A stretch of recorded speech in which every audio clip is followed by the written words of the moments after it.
c'est-à-dire les trois, Nicolas, Dominique, Stéphane, prenez place, on a plein de choses à vous dire. Alors, ça faisait quand même un certain temps qu'on avait parlé de vous, depuis quelques années quand même, parce qu'on fait l'impasse sur l'album, l'heure des albums, ça c'était pour entretenir les bonnes relations avec le public, mais il s'est passé un break quand même. Qu'est-ce qui s'est passé? Vous étiez le groupe des années 80 de tous les adolescents, et en 94, vous voilà à nouveau. Est-ce qu'ils vous ont suivi ou ce sont des nouveaux qui sont là maintenant ce soir? Écoute, apparemment ils nous ont suivis parce que effectivement on a sorti la compilation anniversaire du groupe il y a 2 ans. Oui.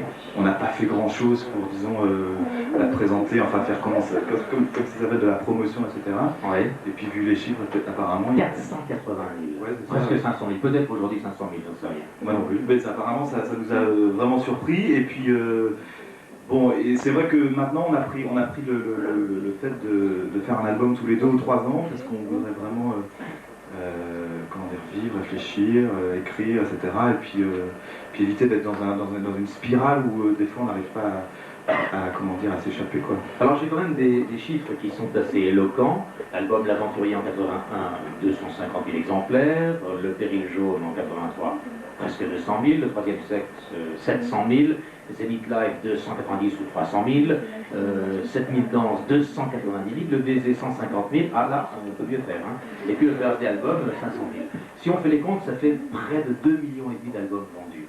Toi, le taiseux, le taciturne du groupe, oui. Dominique, qu'est-ce que tu penses de ces résultats? Ça te dépasse ou... Oui, c'est sûr qu'avec le recul, bon, maintenant on s'en rend pas tellement compte, mais quand on a fait le premier disque, déjà moi je pensais pas que ça marcherait.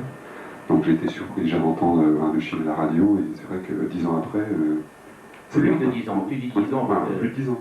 Presque 13 ans quand même. Alors Nicolas, est-ce que ça fait peur de savoir qu'on a vendu dans le passé 2,5 millions d'albums et qu'on arrive avec un nouveau produit qu'il faudra faire aussi bien que les autres? C'est un poids sur les épaules. On pose toujours la même question aux artistes. Je pense pas que ce soit effectivement, là bon, les chiffres c'est des chiffres, ouais, ça s'additionne. Je pense que c'est plutôt irrationnel pour nous parce que quand on, je veux dire, la seule vraiment chose qu'on peut palper, la preuve qu'on peut palper, c'est quand on est sur scène et qu'on voit les gens, quoi. Alors effectivement, en 10 ans, on a fait beaucoup de concerts, on s'est arrêté pendant 4 ans.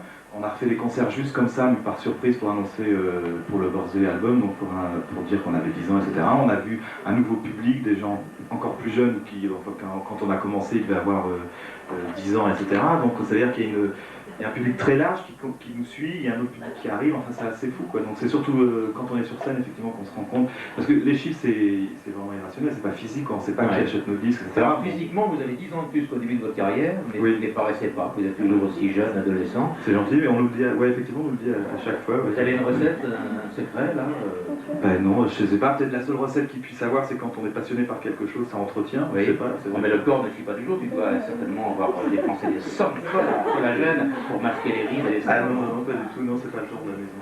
Pour l'instant, on n'a pas encore de rides.